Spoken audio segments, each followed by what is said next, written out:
Those in favor say aye. Aye. Those in favor say no. No.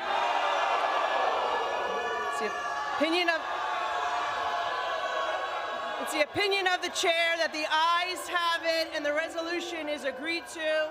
And without objection, the motion to reconsider is laid on the table.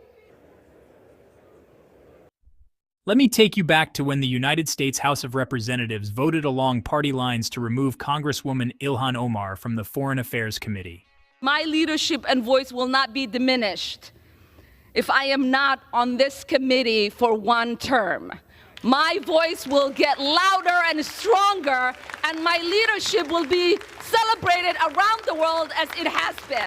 Republicans had been calling for her removal for quite some time, pointing to several past comments she's made that they view as anti-Semitic. Some of those comments went back a few years, and while Congresswoman Omar had publicly apologized for them, Republicans argued that her statements raised serious concerns about her ability to serve impartially on a committee that deals with sensitive international issues. The gentlewoman from New York is recognized for 2 minutes. Thank you, Mr. Speaker. We've heard from my colleagues the reasons why the Representative Omar should be removed from this committee, but I feel like all the reasons have not just yet been stated, which is why I rise to add for the record. We've heard about the comments that were made regarding anti-Semitism and anti-Israeli views, but I rise to add to the record that as a member of the Foreign Affairs Committee, I've sat there and heard the representative actually spew anti-American rhetoric as well.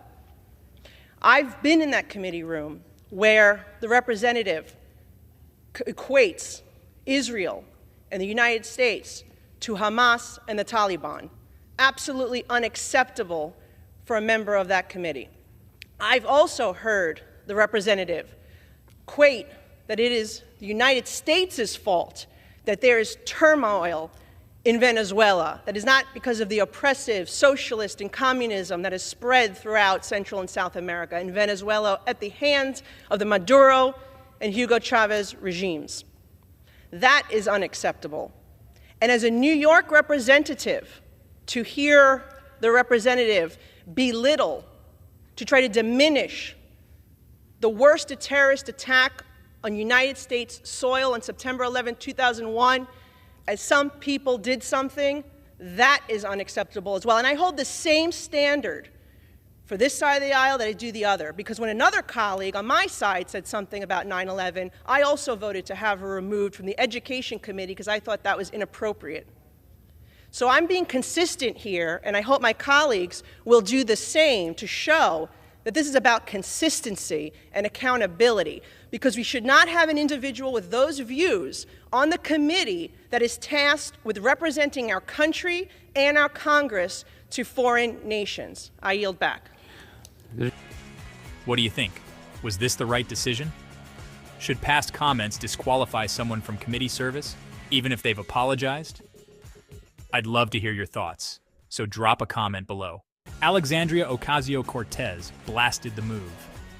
This is about targeting women of color in the United States of America, Ocasio-Cortez said in her emotional response. Don't tell me this is about consistency. Don't tell me that this is about a condemnation of anti-Semitic remarks when you have a member of the Republican caucus who has talked about Jewish space lasers and an entire amount of tropes, and also elevated her to some of the highest committee assignments in this body. This is about targeting women of color in the United States of America. Don't tell me, because I didn't get a single apology Time has expired. in my life.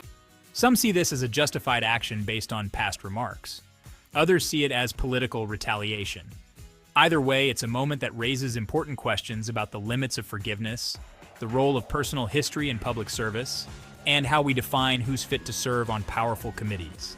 This institution is better because of her leadership, and the Foreign Affairs Committee benefits from her perspective. So let's talk about what's really happening. Republicans are waging a blatantly Islamophobic and racist attack on Congresswoman Omar. And I've said it before, I will say it again. The white supremacy happening is unbelievable. This is despicable. This move followed a broader trend where both parties took action against members of the opposing party based on controversial statements or behavior. In recent years, Democrats removed Republican members from committees, and now, with Republicans in the majority, they've exercised that same power. Censor Congresswoman Omar in the same week. They introduced a bill to ban federal employees from engaging in censorship. Where are the free speech warriors today?